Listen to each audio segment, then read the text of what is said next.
미스터블루는요, 만화, 웹툰, 그리고 만화를 제작하는 회사거든요. 근데 공교롭게 그 게임까지 같이 하게 됐어요. 저도 그 소실적에 만화를 좀 많이 봤는데요. 특히 이제 무협 만화. 하승남. 이 만화 참 재밌습니다. 최근에 아마 그 중고등학생들 이쪽 만화 좋아할걸요. 그래서 여기에 관련돼 있는 지적재산권도 갖고 있는 그런 상황인데요. 결과적으로는 미스터블루가 두 가지의 그 성장 동력이 있다라고 말씀을 드릴 수 있는 그런 상황이겠죠. 그래서 최근에 만화에 대한 그 웹툰에 관련돼 있는 부분에 뭐 네이버나 뭐 각각 포탈에 들어가는 이 부분에 대한 수익적인 부분들 이런 것들도 있는 그런 상황이지만 제가 지금 초점을 누리는 것은 에오스 게임을 인수를 해가지고 블루포션 게임즈를 설립을 한 다음에 이 그 에오스 게임 레드가 성공을 했거든요. 이 성공한 부분이 3분기에 대한 매출을 만들어냈고 작년 그리고 4분기에 대한 매출이 훨씬 더 크게 만들어지고 있는 그런 상황이기 때문에 일단은 끄는 것은 웹툰 그리고 미는 것은 그 게임 이쪽이지 않느냐라고 생각이 듭니다. 그 선망의 대상의 직업군 뭐 이렇게 해가지고 웹툰 작가 만화 그리는 거 이런 쪽을 또 어린 친구들이 굉장히 좋아하는데요. 저 또한 그 웹툰 관련돼서 보기도 편하고 또 이해도 쉽고 그래서 오히려 경제서적이나 경제 관련돼 있는 부분들 그리고 주식에 관련돼 있는 부분들도 만화로 제작하면 진짜 쉬울 것 같아요. 재미도 있을 것 같고 이렇게 끌린다는 얘기죠. 미스터블루 같은 게 끌린다. 그래서 여기에서 제일 중요한 것은 이 웹툰 작가들 아니면은 만화책을 만들어내는 이 작가들에 대한 지적재산권을 갖고 있느냐 안 갖고 있느냐 이게 굉장히 중요하거든요. 아까도 얘기했지만 하승남이라는 작가, 그다음에 사마달이라는 작가, 야솔록 이분도 굉장히 유명한 사람이고요.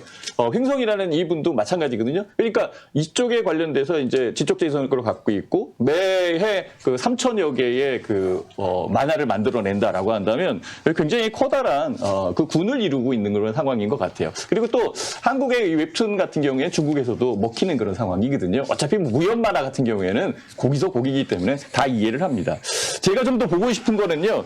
에오스 레드입니다. 이게 해외에 진출을 하는데 게임사거든요. 게임이거든요. 게임 관련돼 있는 부분에서 매출액이 굉장히 많이 늘었어요. 그래서 매출액 자체가 해외 진출 매출액의 잠정치지만은 714억이 나오고 있고 영업이익은 225억 원 정도. 그러니까 이 부분을 애널리스트들이 봤을 땐 최대치다 이렇게 얘기해요. 그러니까 최대치를 달성하고 있는 그런 상황에 수익이 안 난다는 부분은 말이 안 되죠. 그렇죠? 이렇게 수익이 나는 부분에서 만화가 달려가고 그다음에 게임즈가 지나간다라고 한다면 그 성장 속도는 좀 더 빠르지 않을까. 그리고 주가에 대한 부분이 아주 견조하게 이루어지고 있거든요.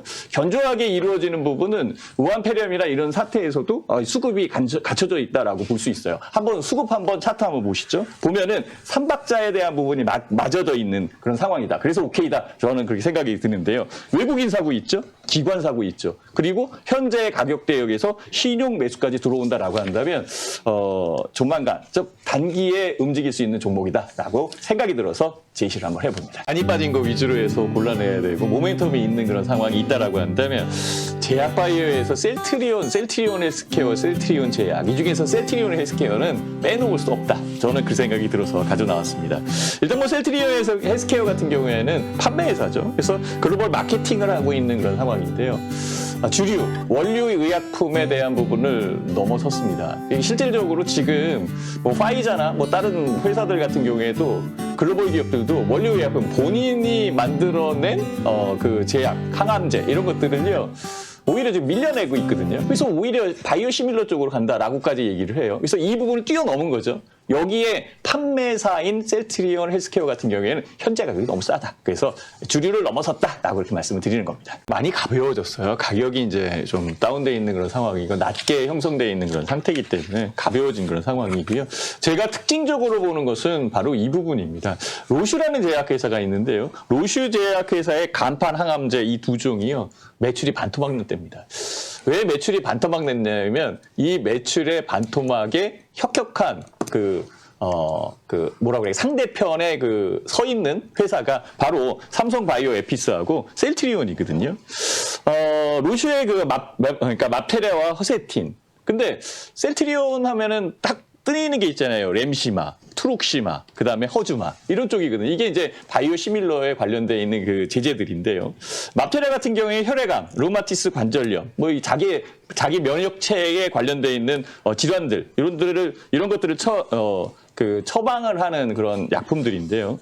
맙테라에 관련돼 있는 부분은 바로 바이오시밀러 트룩시마입니다. 그러니까 결과적으로는 이런 부분이 대체를 하면서 실제적으로 매출이 늘어나는 것은 삼성 에피스 아니면 다삼성 바이오 에피스 아니면은 셀트리온이겠죠. 이 셀트리온의 그 유럽 관련돼 있는 판매를 담당하는 글로벌 판매를 담당하는 셀트리온 헬스케어 같은 경우에는 충분하게 수익이 날 수 있는 그런 상황이죠.